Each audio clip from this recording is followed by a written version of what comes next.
But for example, if you look at Jennifer Aniston, she makes videos for Lola V in her bathroom and records them with her iPhone, and those run as ads. Somebody who has like a natural inkling to want to create content, that is like number one. I think a lot of the failed ones, they're just not content creators. And so because of that, they're also not very in touch with how are people responding? What are they, what messaging points do they like or what do they not like? Things like that. The other one is that for celebrity brands to work really effectively, it's basically a game of distribution on both sides. One is on the eyeball side. So let's take Feastables, right? Yep. Feastables, immediately hundreds of millions of eyeballs, but at the same time, they had to have those tens of thousands of distribution points to go pick it up. Because just because you get the eyeballs, it's very rare, like a very tiny fraction of a percent are going to end up on the site and end up buying the product. It has to be available for So you need massive distribution. Yeah, exactly.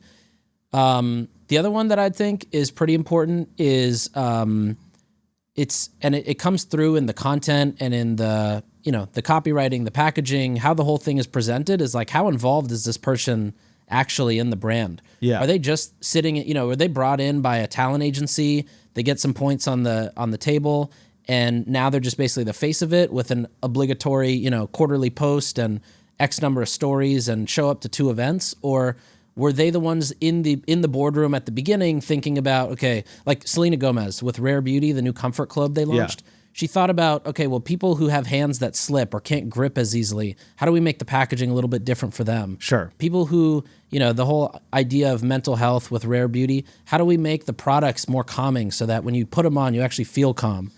And so I think even the celebrity, like being actually involved in the brand makes a huge difference from the beginning to the end. Okay. I agree with some of those points and disagree with others. Like Jonathan Van Ness he has 5.7 million Instagram followers. Yeah. I think he is a natural content creator. I think he's constantly creating content. I'm not sure if he's always creating like content specifically for his brand, but I think he is like a natural content creator. And, I think his product is definitely at Sephora. I think it's at several other locations as well. Mm-hmm. So I think he has a little bit of distribution, maybe not as much distribution as you would expect.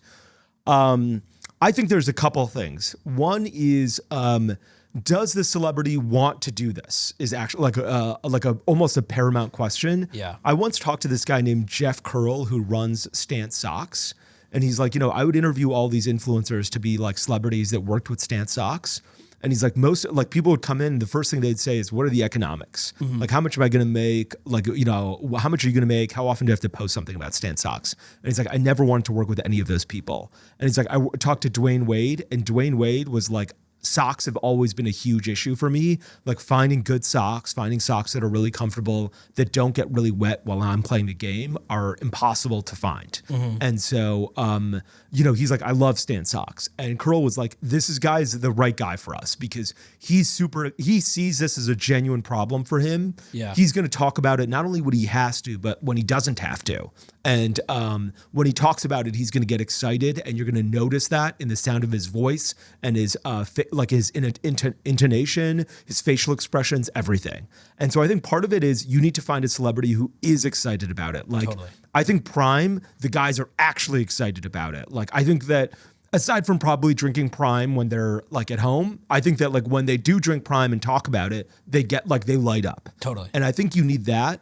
The other side of things is I think you need an insane operator that no one has ever heard of to actually do this. And I think not enough people talk about this. That is such a good part. The no one has ever heard of part. Yeah. Like, it's not like, who's not running Skims? Kim Kardashian. Yeah. Who's not running JVS or JVN hair? Jonathan Van Ness, I would imagine. Yeah. Like generally there's a CEO behind the brand, and that CEO sort of makes all the decisions. And I think often those influencers, when they try and get their hands really dirty in the business, are making a terrible mistake. Agreed. It's also like the reason you're using them is not because they're a good CEO. It's because they're really good at something else that you Yes. can leverage. Yes. Yeah. And what you don't want is you don't want Logan Paul to be like, let me learn about freight. Yeah. And determine like, how expensive is it going to be to get these like bottles from here to here? And let me offer my input. I mean, look, offer your input if you want. And if you're really going to learn about it, great. I got it. If you want to be an operations guy, I'm sure you've got the skill set and the talent to do it, but it's going to take time and it's going to take, humbling. Because you're not going to know what LTL and FTL are if you're Logan Paul probably right out of the gate. Right. And I think, realistically, you probably don't want to invest your time in something that you can pay somebody $75,000 a year to do, because that's not what, your time is far more valuable than that. And so I think a lot of times, they don't have that right CEO. Or I think the problems are often they're not excited about it. The CEO that they have is not a good CEO, or the celebrity actually believes that they should be CEO and interferes in the business in a way that doesn't make any sense. Yeah. Like I know celebrities who have brands and they just say no to all product launches. They're just like, this isn't good enough. This isn't good enough. This isn't good enough. If they worked with Apple and you're like, here is the Apple Vision Pro, they'd be like, this isn't good enough. Yeah. It's just like, we're never going to make any progress here. And then I've known brands where the CEO's like, we need to launch this line. And then I need to get involved in operations and finance and understand all this stuff. And you're like, this is not going to be your skill set. Like your skill set is showing our brand to everybody and like basically having your own channel and being your own Facebook, not necessarily the finance side of things. And so I think that like those, I'm not sure where these problems happen. Like I think it's something Navy. It was probably a little bit of, actually, I don't know what the problem was. I think there was a little bit of all three. Yeah. But like, I think there were all these problems that actually cause these influencer-led brands to fail. But I'm not sure, I don't have any internal information at JVN. Yeah. The other thing that came to mind, which people probably won't like, is, as you were saying that, is CEOs who want to be the celebrity. Yes. Or who try to go be the celebrity. Oh, yeah. Those never work.